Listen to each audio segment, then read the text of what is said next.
I recently screened All That Remains for a group of friends, and after watching the film, I was immediately asked, well, what does it mean? And as the director and author and designer of the show, it seemed like I should have a ready answer for that, but it's difficult because there isn't a single idea or a plot or a message which I want to convey. It's more about creating an experience. And so in the same way, when we look up at a blue sky and we're stunned by its beauty and we're moved not because it means something, but because it inspires or draws on our emotions or feelings. It may be a memory or an encounter, that it brings us back into ourselves, or that we're simply sort of immersed in the beauty of that color, of that moment. And so All That Remains is really fighting against this idea of a single narrative, a single meaning. And it's about creating this series of moving images, as immersing the audience in this world of shifting moments and encounters, the surreal world of possibilities. This is our first virtual reality film. And it's really an extension of a series of theater performances that we started in 2011, the Just For You performance series. These performances were developed for one audience member at a time.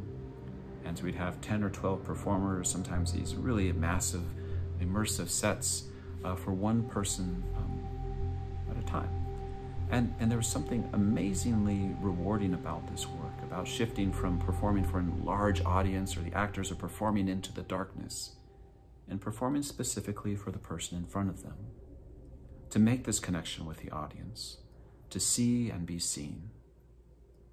And so as we were thinking about these works and sort of the sustainability of creating these intimate encounters, we started thinking about this shift to virtual reality, in which we could also create this unique encounter where you're put on your headset and you're immersed in this world, and you have this direct engagement with the performer. And so for us, it's a really exciting first step into the possibilities of this medium, of shifting from a theatrical onstage world into this encounter where it's also intimate. And there's this connection that sort of extends beyond the everyday. As you're watching the film, you'll notice that there's a handmade quality to this, that there's a roughness to this. All of the sets and props and elements were built by the actors, a group of artists, and myself. And I think that roughness of the materiality is important. That there's you can see the labor of it. It's not a glossy work and distanced by the sort of the scale of the grandness of the set. You can see the roughness of it in the human hand. And I think in so much of like overproduction or overproduced work, that there's something really nice about sort of returning to simpler elements. During the pandemic, we've all lost a lot. During this past few years of political and social upheaval around the world, we've also lost a lot.